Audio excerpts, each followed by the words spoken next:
안녕하세요. MTN 이슈체크 2로 기자입니다. 오늘 이야기 준비한 나은수 기자 나왔습니다. 안녕하세요. 안녕하십니까. 네. 나수 기자입니다. 네, 저희 이슈체크 그냥 이슈체크 있고요. 그리고 김수원의 이슈체크가 또 있죠. 김수원 센터장 30년 기자 경력의 김수원 센터장께서 나와서 이제 기업들 경제 이슈들 집도하시고 이제 막 썰어주시는 게 김수원의 이슈체크 아마 굉장히 익숙하실 거고요. 그리고 그냥 이슈체크는 사실 저희 그냥 둘이 나와가지고 둘이 나와서, 네. 네, 그래서 취재하는 그런 이야기하는 내용들 말씀 드리는 거고요. 오늘 나은수 기자 취재한 내용이 게임사 관련 이슈라고요. 아, 네, 맞습니다. 이제 제가 선배는 혹시 게임 좀 즐겨 하시나요? 저 좀 하죠. 좀 부끄러운데 좀 합니다. 아, 물론 오늘 이렇게 제가 준비한 내용이 게임에 대한 그 내용은 아니고 정확하게 말씀드리면 게임사 네. 그리고 더 정확히 말씀드리면 이제 넷마블에 관한 이야기를 좀 해볼까 합니다. 넷마블이요. 요즘 넷마블 좀 안 좋다는 이야기들을 좀 보도를 본 것 같은데 혹시 무슨 특별한 이슈가 있나요? 넷마블 같은 경우 뭐 이제 말씀을 드리면 이제 요즘 이제 3분기가 딱 지난 시점에서 이제 게임사들 실적들이 지금 발표가 되고 있잖아요. 네. 이제 뭐 지금 뭐 3N이라고 하죠. 3N이라고 하는데 이제 표를 보시면 이제 넥슨, NC 소프트 이렇게 넷마블 이렇게 지금 보실 수 있잖아요. 그래서 넥슨 같은 경우에는 영업이익이 지금 거의 1조 이상이 났고 이제 NC 소프트는 1,334억. 근데 넷마블만 지금 홀로 800억 정도의 적자가 지금 쌓여 있는 상황입니다. 그래서 1, 3분기 그 실적이고 작년에도 사실 계속 영업 손실을 내서 7분기 연속 지금 적자가 난 상황이고 7분기 연속 적자요. 네, 그래서 이게 지금 누적 영업 손실을 지금 보면 한 1,600억 정도 됩니다. 그래서 크래프톤이라는 뭐 이제 그 배틀그라운드로 좀 유명하죠. 그래서 네네. 크래프톤이라는 기업은 한 그 올해 3분기까지 한 6천억 정도의 영업이익이 났는데 뭐 3N 체제가 그래서 무너졌다. 뭐 이런 보도들이 지금 좀 많이 나오는 상황이고 맞아요. 네, 그래서 그 오늘 그래서 왜 넷마블이 이렇게 좀 영업 적자가 이어지고 있는지를 조금 살펴보려고 합니다. 네네. 넷마블 같은 경우에는 요즘에 좀 많이 분위기가 안 좋다는 이야기도 들었고 또 미국에 무슨 뭐 회사 인수했다가 좀 많이 자금적으로 부족하다는 이야기도 좀 들어본 것 같고요. 그런 이야기들이 좀 나올 것 같은데 좀 설명을 더 해주시죠. 네, 뭐 우선 이제 설명에 앞서서 이제 적자가 났다고 제가 말씀드렸잖아요. 네네. 그래서 기업들이 그냥 거꾸로 질문을 드리면 기업들이 왜 적자가 그냥 일반적인 기업들이 왜 적자가 난다고 생각을 하세요? 뭐 경영을 잘 못해가지고 나는 것도 있을 것이고 뭐 아니면 뭐 어디다가 뭐 투자를 했는데 투자 실수를 해가지고 그래서 적자가 날 수도 있을 것 같고요. 뭐 이제 가지 이유가 있지 않을까요? 네. 근데 조금 어렵게 생각을 하신 것 같고 그래서 제가 간단하게 말씀을 드리면 버는 돈보다 그냥 쓰는 돈이 많다. 그렇죠. 네, 그죠. 그러니까 적자가 나는 거다. 근데 뭐 제가 이렇게 오늘 이 얘기를 딱 하려고 나온 건 아니고 왜 쓰는 비용이 많았을까를 좀 살펴보려고 해요. 네. 그래서 이제 다시 표를 보시면 보통 이제 매출에서 이제 매출 원가 그다음에 판매비와 관리비 이렇게 빼면 이제 영업이익이 나는 거잖아요. 네. 그래서 매출 원가 같은 경우에는 이제 그 기업이 직접 하는 그 사업에서 발생하는 비용을 이제 매출 원가로 보통 반영을 하고 그 외적으로 발생하는 비용 같은 경우에는 판매비와 관리비로 이렇게 지금 반영을 하는데 네. 그 합쳐서 이제 판매비와 관리비 이렇게 매출 원가를 합쳐서 영업 비용이라고 말을 하거든요. 그러니까 매출 원가라는 거는 어떤 회사가 이제 뭔가 매출을 일으키기 위해서 발생하는 그런 원가, 그러니까 뭐 원재료 같은 거라던가 그런 걸 말씀을 네, 하시는 그죠, 걸 그죠. 테고 판매비와 관리비는 그냥 인건비라던가 혹은 뭐 건물을 이제 임차를 하면은 그 임차료 같은 거 혹은 광고를 하면 마케팅 비용 같은 거 그런 걸 말씀하시는 거죠? 네, 맞습니다. 그래서 다시 표를 보시면은 지금 영업 수익에서 지금 영업 비용을 빼서 지금 넷마블이 이제 반기거든요. 그래서 지금 654 이거는 반기 기준이고 네. 3분기까지 합치면은 아까 보여드렸던 이제 800억 적자가 나오는 건데요. 네네. 선배한테 다시 질문을 드리면 선배가 생각하셨을 때 그 기업들이 차지하는 그 영업 비용 쓰는 영업 비용 중에 가장 많이 차지하는 영업 비용 비중이 뭐라고 생각을 하세요? 글쎄요, 영업 비용이라고 하면은 뭐 이제까지 돈을 쓰긴 할 텐데, 근데 뭐 제조업체 같은 경우는 뭐 제조에 따른 그런 원재료 같은 거 사와야 되니까 그런 거 비용이 좀 많이 될 것 같고, 뭐 그렇지 않은 곳들은 예컨대 지금 이제 게임 회사가 주제니까 게임 회사는 뭐 라이센스 비용, 근데 다른 게임 회사에서 그걸 이제 사가지고 자기네들이 이제 유통을 하는 형태면 그런 라이센스 비용도 좀 들 것 같다는 생각도 들고요. 네, 맞습니다. 제가 이거를 이렇게 준비를 했는데 제 대사를 지금 다 가져가셔가지고 제가 할 말이 없네요. 네. 그래서 네, 맞습니다. 지금 뭐 말씀하신 것처럼 이제 그 기업마다 다 다릅니다. 뭐 제조업을 하는 기업들은 뭐 아무래도 원재료비가 좀 많이 나갈 거고 그다음에 인건비도 좀 많이 나갈 거고요. 게임사 같은 경우 이제 지급 수수료 라는 항목들이 지금 영업 비용에 지급 수수료에 대해서 조금 그 사전적 의미를 좀 말씀드리면 네. 상대방에게 용역과 서비스를 제공하고 지불하는 비용이다라고 하는데 이게 좀 와닿지 않잖아요. 맞아요. 그래서 이제 게임사 같은 경우에는 뭐가 있을까를 좀 지급 수수료가 뭐가 있을까 이렇게 좀 설명을 드리자면, 그래서 모바일 같은 경우에는 이제 게임을 이제 결제를 할 때 뭐 유료 게임 같은 경우에는 결제를 할 때 뭐 구글이나 애플에 이제 그 일정 수수료를 줘야 돼요. 그게 또 지급 수수료고, 또 게임 같은 거 할 때 또 아이템 강화하고 싶을 때 흔히 이제 현질이라고 하죠. 맞아요. 네, 현질이라고 하는데 그 현질을 할 때 많이 해봤습니다. 현질을 할 때 이제 네. 그 신용카드, 그럼 신용카드사에 또 지불을 좀 해줘야 되고, 맞아요. 예, 그다음에 신용카드 결제를 대행해주는 대행업체에 또 지불을 해줘야 됩니다. 그래서 여기서 지금 다시 좀 표를 보시면 네. 제가 이렇게 지급 수수료 현황을 좀 준비했습니다. 그래서 넷마블과 NC소프트, 그러니까 제일 첫 번째랑 제일 세 번째 있는 거는 이제 올해 반기 기준이고요. 그러니까 6개월 동안 쓴 게 5,500억이다. 그리고 NC소프트 같은 경우에는 2,100억 정도 썼다. 네네. 근데 넥슨 코리아 같은 경우에는 이게 비상장사여서 이게 이 모기업이 지금 일본에 상장이 돼 있거든요. 네. 그래서 넥슨 코리아만 좀 떼서 가져왔는데, 그러니까 이건 2022년 기준인 거죠? 네, 작년 한 해 쓴 그 비용이, 지급 수수료 나간 비용이 4,700억 정도다라고 네네. 이렇게 보실 것 같습니다. 보면 되실 것 같습니다. 네.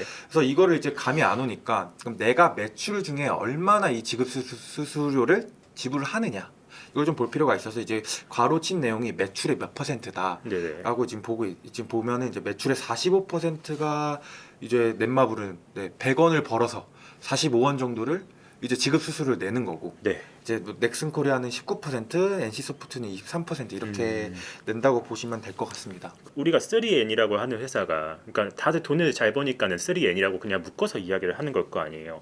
근데 어느 회사는 매출의 20%, 19%만 그냥 그걸 지급 수수료로 내고 있고, 그리고 근데 유독 넷마블 같은 경우에는 매출의 거의 절반 가까이를 이렇게 돈을 내는 이유가 있을 것 같아요.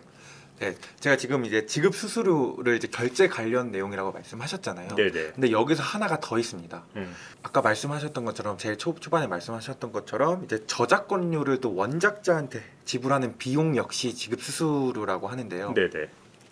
이게 조금 더 쉽게 설명을 드리면, 이제 저는 이제 게임을 많이 하진 않지만 넥슨 하면 떠오르는 게, 저는 이제 메이플 스토리, 메이플 스토리. 바람의 나라, 응. 카트 라이더, 뭐 이 진짜 정도. 옛날이다. 옛날이죠. 네. 그다음에 뭐 NC 소프트 경우에는 이제 너무 이제 유명한 리니지. 리니지. 예. 리니지가 유명한데, 사실 제가 이번에 준비하면서 넥마블은 뭐가 있지라고 이렇게 생각을 해봤는데 많이 없더라고요. 이거를 이제 이 회사의 사업 구조를 보면은, 쉽게 말해서 이제 넥슨과 NC 소프트, 아까 말한 게임들은 다 자체에서 개발을 하고 그 개발한 게임을 서비스를 해서 돈을 버는 구조인데, 네. 넷마블 같은 경우는 이 자체, 이걸 IP라고 합니다. 지적재산권이라고 하는데, 자체 IP가 그렇게 강하지가 않아요. 그래서 여기 있는 세븐나이츠 보시죠. 이렇게 세븐나이츠, 키우기, 레볼루션, 뭐 2 이렇게 있는데, 이게 이제 A3까지 이렇게, 이게 이제 뭐 그 넷마블이 자체적으로 이렇게 개발을 해서 선보이는 게임인데, 네, 이게 지금 사실 그렇게 막 흥행을 막 해가지고 돌풍을 일으키는 건 아니다. 네네. 이게 왜 문제가 되냐면은, 이게 지금 신의 탑, 제2의 나라, 뭐 BTS 월드, 뭐 7개의 대제, 이게 다 원작이 있는 거거든요. 저작권을 지불을 해야 되는 형태인 겁니다. 네. 네, 킹 오브 파이터 올스타도 그렇고, 이 리니지 2 레볼루션도 NC 소프트 원작. 네. 그러니까 내가 이거를 이제 서비스를 할 때, 이 어느 정도의 서비스에는 발생하는 매출의 일부분을 이 원작자들한테 지불을 하는 비용들입니다. 그래서 그러네요. 이게 지급 수수료가 많은 게, 넷마블이 유독 높은 게, 네네. 아무래도 자체 IP가 없다 보니까 이제 서비스를 이제 외부 그 원작자들한테 빌려와서 그거를 그 기반의 이제 스토리를 만들어서 게임을 만들다 보니까 네. 여기서 그 지출되는 비용들이 많다, 이렇게 좀 이해하시면 될 것 같고, 넷마블이 또 내년에 지금 선보이는 게임이 뭐냐면은 아스달 연대기랑 그 다음에 또 나 혼자 레벨업이라는 게임을 선보인다고 해요, 내년 네네. 상반기 중에. 근데 이것 역시 아스달 연대기는 드라마, 맞네요. 이고, 그다음에 저도 이번에 처음 알았는데 나 혼자 레벨업은 또 웹소설 기반이라고 해요. 그러니까 내년에 이 선보일 게임 역시 이 지급 수수료 나가는 게 있을 거다. 그러니까 그 말은 자체 IP를 만들어서 그걸 가지고서 퍼블리싱을 하면은, 그러면은 그만큼 지급 수수료는 덜 나올 텐데, 왜냐면 줘야 될 돈이 없으니까.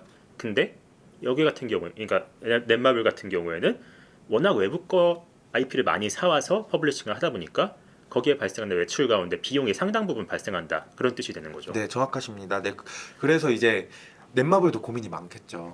그럴 것 네, 같아요. 네, 그래서 이게 두 번째 이유가 나오는데 이 넷마블이 그래서 추진한 게 인수 M&A였습니다. 네. 그 넷마블이 이제 인수를 한 목적이 사업을 약간 다각화하고 이제 자체 IP를 보유한 게임사들을 이렇게 매물을 보면서 이제 인수를 하는데 이곳이 바로 아까 그 스피넥스라는 기업입니다. 스피넥스. 네, 이제 우리나라에서는 좀 생소하긴 하죠. 스피넥스라는 기업이 우리나라에서 지금 선보이는 게임은 없는데 이 기업이 뭘 하는 곳이냐?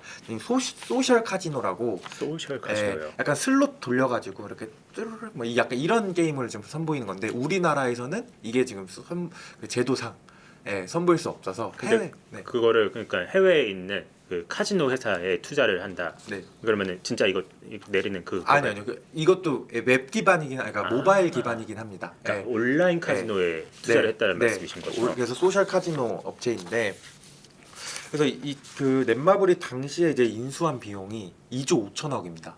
이게 좀 감이 안 잡히겠지만 이게 알아보니까 국내 게임사가 추진한 M&A 중에 거의 완전 최대 규모다. 이렇게 보시면 된 거죠. 이제 큰 베팅을 한 거죠. 그러니까 뭐 돈을 잘 벌어요? 그 이게 조금 애매한 것 같아요. 그러니까 뭐 돈을 못 버는 기업은 아닙니다. 네네. 그래서 뭐 이제 제가 봤는데 이제 작년 2021년 10월에 이제 인수를 했으니까 2022년 실적이 이제 넷마블에 잡히거든요. 네. 그래서 당기 순이익을 보면은 작년에 한 1,208억 정도. 1,208억 원. 네, 그다음에 올해 반기 한 890억 정도. 네. 그래서 매출이 한 작년 반기에 3,998억 정도 중에 890억이면은 그래도 영업이익률이나 뭐 이렇게 뭐 내실로 따졌을 때는 괜찮은 좀 딜이었다라고도 생각할 수 있지만 그리고 실제로 이제 넷마블을 연결 실적에 잡히기 때문에 네. 근데 뭐 이 실적에 온전히 반영이 되니까 좀 영향은 이제 플러스가 됐다라고 볼 수는 있겠죠. 근데 넷마블의 실적은 7분기 연속 적자라고 했으니까 어쨌든 이거를 수혜를 보면서도 그에 따른 수혜를 입으면서도 그러면서도 적자를 계속 내고 있다는 뜻이 되는 거잖아요. 네, 맞습니다. 그래서 그 넷마블이 스피넥스라는 기업을 인수할 때 2조 5천억이라는 이제 그 금액을 투입해서 뭐 이게 회계 처리를 할 거 아니에요. 네네. 그래서 2조 5천억 정도를 이제 자산화를 했어요. 뭐 명확한 뭐 좀 복잡한 이야기긴 하지만 이 자산화된 거를 이제 일정 이렇게 연도에 맞춰서 이렇게 딱 상각을 해나가거든요. 자산도 상각.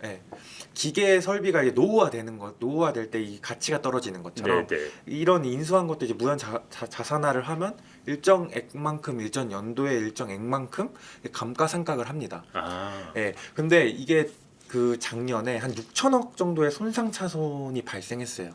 6천억 원이요. 예. 이 말이 뭔 말이냐면 손상차손이라는 게 이제 기업이 이제 기대했던 것만큼 이제 뭔가 이렇게 안 나왔을 때 이거를 미리 반영을 하는 거잖아요. 비용 그러니까 처리를 한단 말이죠. 비용 처리를 하는 거죠. 그러니까 그 넷마블 역시 약간 좀 과대하게 좀 자산화를 했나? 이렇게 조금 생각을 할 수도 있을 것 그러니까 같고. 앞서 말씀하셨던 2조 5천억 원에 인수한 이 회사가 그러니까 그만큼 실적이 안 나올 것 같으니까 네. 그러니까 그거에 대해서 비용 처리를 6천억 원이나 했다. 네. 그래서 한 2조 5천억 정도의 자산화를 했는데 정확히는 6,600억입니다. 네. 그래서 자산화 처리를 했는데 이게 한 22%를 자산의 22%를 손상 차손한 거니 네. 그렇게 되게 많이 한 거죠. 근데 뭐 차손은 또 많이 하는 부분이니까 뭐 이게 문제가 될 건 아닙니다. 근데 그 네. 차손 비율이 되게 높았다. 네. 이 정도로 이해하시면 될 것 같고. 근데 여기서 이제 또 문제가 제일 되는 건 뭐냐면은 차입입니다. 차입. 돈을 빌려왔다는 뜻이죠. 그렇죠. 그래서 2조 5천억 정도 인수를 했는데 그 중에 1조 7,700억을 이제 외부로부터 돈을 빌려서 인수를 합니다. 그러니까 자기 돈으로 빌린 거는 거의 한 20-30% 정도고 그죠. 나머지는 다 남들한테 돈 꿔가지고 했다는 거잖아요. 그죠.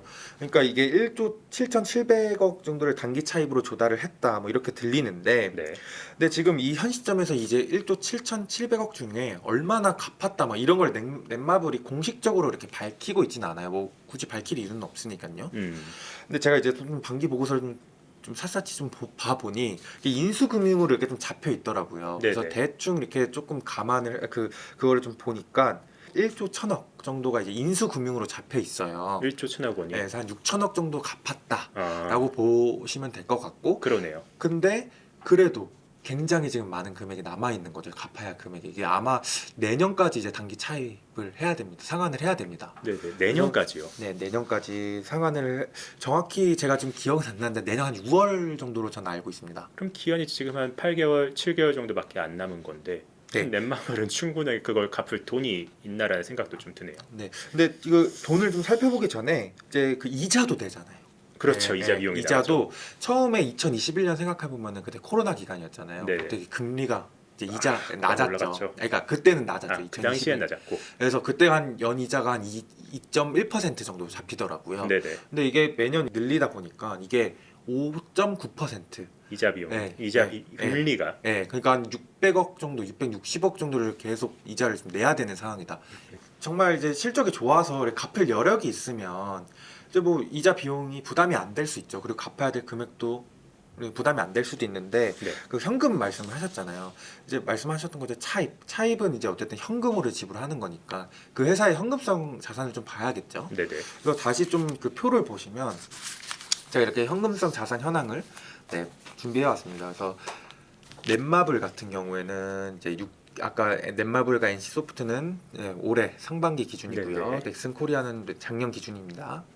그래서 보면은 넷마블 같은 경우는 이제 현금성 자산이 한 6,200억 정도 있고, 그다음에 넥슨코리아 같은 경우에는 2조 8천억, 그다음에 NC소프트 같은 경우는 1조 4천억 정도 있네요. 그래서 그리고 여기 표에 나와 있진 않지만 크래프톤 같은 경우에는 3조 원 정도 이제 현금을 보유하고 있습니다. 부자네요. 예, 부자입니다. 그래서 좀 현금이 6천억 뭐 적은 규모는 아니잖아요. 근데 이제 상대적으로 다른 게임사들이 가지고 있는 현금에 비해서는 좀 적은 상황이다. 네네. 이렇게 좀 이해하시면 될 것 같고.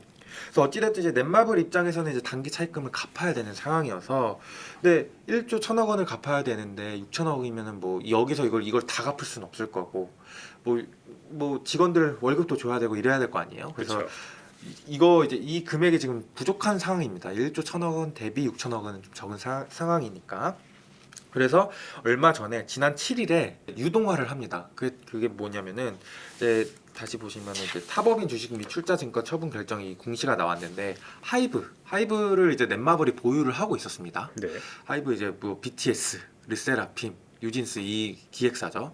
그래서 이때 그 지분을 한 뭐 소량을 팔긴 했는데 한 5,200억 정도를 팔았습니다. 소량을 팔았는데 5,200억 원이 네. 나와요. 네, 좀 지분이 좀 많았었거든요. 그렇죠. 그래서, 하이브 네. 주가도 많이 올랐으니까. 네, 그래서 처분 목적을 보면 보유 주식 매각을 통한 유동성 확보, 이게 결국 현금 확보하겠다 네. 이런 뜻으로 이해하시면 될 것 같은데, 그래서 넷마블은 이에 대해서 이제 추가 매각은 없을 거다. 네, 없을 거다 이런 입장을 밝히긴 했습니다. 근데 제가 이번에 준비하면서 이제 증권가 레포트를 보니 뭐 이제 추가 매각에 나설 가능성도 있다. 뭐 이렇게 보는 시각도 있습니다. 돈이 없으면 그럴 수도 있을 것 같고.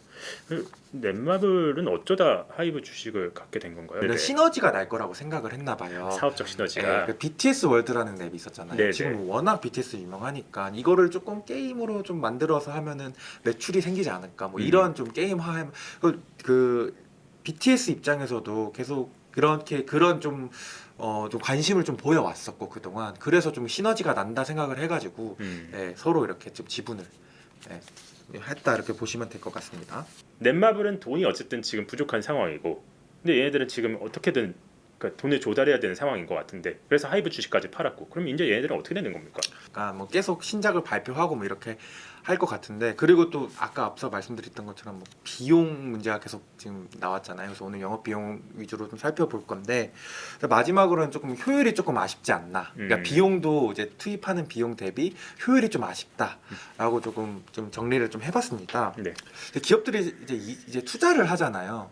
그 중에서 이제 그 대표적으로 이제 볼 수 있는 게 바로 연구개발비입니다. 연구개발비. 네, 뭐 3N 연구개발비와 이제 연구개발비 내용인데요. 그래서 넷마블 같은 경우에는 한 작년 반년에 3,500억. 넥슨 코리아 같은 경우는 아까 말씀드렸지만 1년에 1,200억. 네. NC 소프트 같은 경우에는 그 2,200억. 네. 올해 상반기입니다. 네. 그래서 이제 압도적으로 좀 연구 개발비가 높은 상황이죠. 그래서 괄호를 보시면 다시 뭐 매출의 30%를 가량을 이제 연구 개발비로 투입하고 있다. 네. 이렇게 보시면 될 것 같습니다. 근데 이제 말 그대로 이렇게 좀 연구 개발한 거를 이제 뭐 기업들이 연구 개발하는 거에 투자하는 게 문제냐? 뭐 그건 아니죠. 사실 뭐 미래에 대한 투자고, 예, 그거에서 이제 성과가 이제 문제는 이제 성과 문제죠. 성과가 나오느냐는 좀 다른 문제인데 앞서 말씀드렸던 것처럼 그런 자체 IP에 대한 그런 성과가 나와야 되는데 지금 그런 성과가 좀 나오지 않거든요. 그래서 네네. 이렇게 많은 비용들을 투입을 하고 있는데 그거 대비 조금 효율이 아쉽다라고 좀 정리를 할 수 있을 것 같아요. 미래 전망은 좀 어떻다고 하나요? 예를 들어서 4분기라던가 혹은 내년이라던가. 왜냐하면 7분기 연속 적자면 어쨌든 이 상황은 타개를 해야 되는 네. 거잖아요. 그래서 뭐 제가 지금 취재한 바로는 그 아까 말씀드렸던 아스달 연대기와 뭐 나 혼자 레벨업이라는 그 게임을 선보일 예정이었는데 그게 원래 올해 4분기에 출시할 예정이었는데 이게 밀려서 내년 상반기인 걸로 알고 있거든요. 네. 그래서 4분기는 아마 제가 뭐 넷마블의 이야기를 직접 들어보진 못해서 제가 이번에 뭐 취재를 준비하면서 한 레포트를 중간 레포트를 한 5개 정도 읽어봤는데 그중 한 4곳이 증권 4분기 실적도 적자폭은 줄어들 것 같으나 적자를 기록할 것 같다. 이게 좀 대부분이었습니다. 그렇군요. 이 게임 회사들 뭐 요즘에 반등하는 회사들도 있고 또 넷마블처럼 되게 힘든 회사들도 있는 것 같은데 대한민국 인구의 70%가 게임을 한다고 해요. 이게 뭐 모바일 게임이 됐건 PC 게임이 됐건 다들 어떤 식으로 게임을 한다고 하는데 근데 좋은 게임들을 유통해주는 회사들이 어느 정도 그런 재무 역량도 잘 확보를 해야지 앞으로도 계속해서 꾸준히 좋은 게임들이 나올 수 있을 거니까 그런 면에서는 좀 의미 있는 내용이라는 생각이 들고요. 나 기자 오늘 준비해주신 내용 설명해 주셔서 수고하셨고요. 여러분들 시청해 주셔서 정말 감사합니다. 다음 시간에 조금 더 유익하고 재밌는 내용으로 찾아오겠습니다. 감사합니다.